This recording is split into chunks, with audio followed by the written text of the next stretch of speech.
Don't make any hasty decisions about ending your marriage. Learn about potential emotional, financial, and even social ramifications about unyoking from your spouse. I'm not going to talk you out of it. I'm not going to preach. I just want to give you some lenses to put on before you make your big decision. Listen in. If you are listening to this episode, I do not envy you. You're going through some deep and difficult realities. Maybe you have people to run your thoughts by, but maybe you don't. Maybe they give you sound advice. Maybe they don't. I had some great, wise people walk with me through my journey and the giant decisions I was forced into, and I want to help you. I have some lenses for you to put on, things to ponder, things to consider. Not all of life's situations have a playbook. All the dilemmas just don't come with instructions. But worse than that reality is the collection of bad advice and poor decisions we make after painful and traumatic events in our life. Are you highly considering a divorce? I want to start with this. Fight. Fight like hell for your marriage. Sacrificially fight for your marriage, for your family, for what might become of your relationship in future years. I was in the middle of an 18-month fight for my marriage. I had reached the end of my rope. We had burned through a handful of counselors, and I was walking on eggshells in my own house. I was balancing what my kids and my friends needed to know or not know. I was living sleepless nights. Every conversation was exhausting. Every situation had to be assessed and measured. I asked my counselor this question, and his answer was perfect. I said, Steve, how long do I have to fight? When can I give up? I'm exhausted. And he said, Todd, I want you to fight until you can't fight any longer, till you can't crawl one more inch. Then I want you to go one more mile. Of all the advice I have received in the last 6+ years, this was the best one, and I want to give it to you. I have run into far too many single people who are struggling with wayward children, who sit in a lonely apartment with shattered finances, who remarried too quickly. They all live with this regret, the little nagging thought, should I have toughed it out? Should I have given it one more chance? Should I have put in the work while I was married? Let me promise you, divorce has its consequences. It's not the easy way out. You will question it all 1,000 times. Your best bedfellow is peace, knowing beyond a shadow of a doubt that you gave your marriage and its restoration its best chance. Maybe people will know you fought. Maybe your kids will know. Maybe your current spouse will one day know, but you will know, and God knows.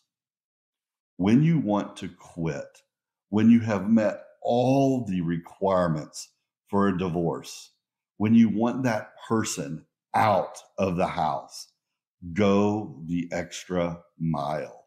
Your kids are watching. And by the way, ignore anything that they say. We just want you to be happy. It's okay. Well, they may want to see a smile again on your face. They may want you happy, but they're kids. They can't possibly see down the road that far. They aren't capable of weighing all the options and the consequences of these types of big decisions. Think of your future kids. It feels a lot to ask of you, but just do your best. Role model well how to handle conflict and burdens in your life. They will see, hopefully, someday. Also, this one can be hard to swallow for some of you listening. You can find miracles. As impossible as it currently seems, your marriage can actually be salvaged. It can actually be better. It sometimes feels like we're swimming in the dark. But your story is not unique. Listen, your marriage is 100% broken. It will never go back to the way it was. There is no going back. Your marriage is dead, but you can build a new one. It is salvageable, maybe painfully salvageable, but it is. Fight. In the middle of this season, whether you are the one wanting out, if you're the one trying to salvage, or you're somewhere in between, realize that God sees you and your spouse as one.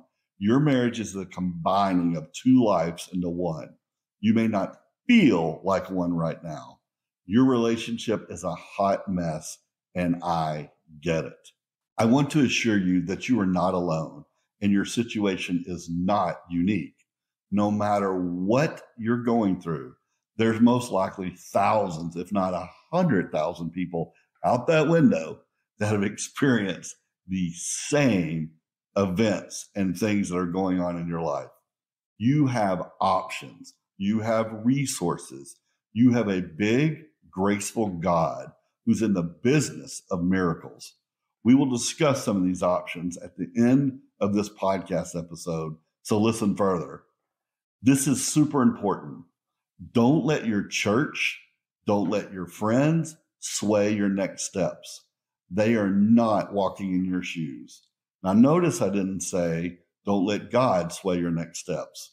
We want to hold his word and his law high, but we don't have to be burdened with the opinions, wishes, hopes, and preferences of those that are not feeling your pain.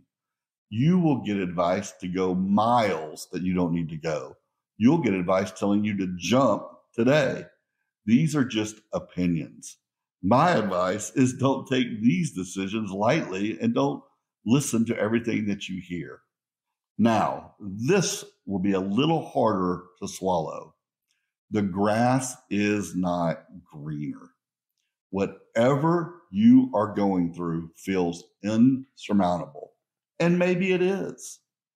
The other person isn't doing their all.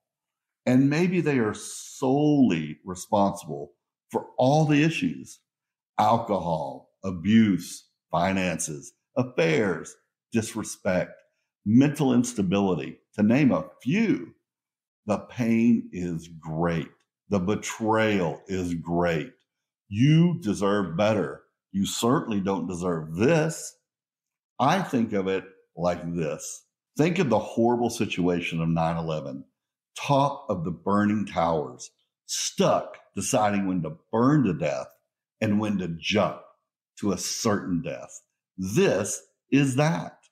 With a divorce, most of us are just gaining new problems that we hadn't even considered. They just feel better than our current pain. I understand it. I got it. One of the worst pieces of advice I've ever heard given. Sometimes it's given by a person, and sometimes it's that little inner voice on our own shoulders. God wants you to be happy. You deserve to be happy. It's our little justification for making big decisions. I'm here to tell you it's a lie. Divorce will not necessarily make you happy, and that is not how we as Christians make decisions. What makes us seemingly happy? Another bit of bad advice that I've heard frequently in Christian circles is God won't give you more than you can handle. Hogwash from the pits of hell. We are frequently butted up against impossible situations where God is our only choice, our only redeemer. Don't believe that God doesn't give us anything we can't handle. It's not true. And we just think we can pull ourselves up with our own bootstraps and our own decisions and our own logic. It's just not true. If you like this content, then subscribe for even more resources, fun, laughter, and sound advice for Christians adventuring in unyoked living. Not just divorce recovery, but for brave men and women who are growing and going and living a life on mission. Blessings.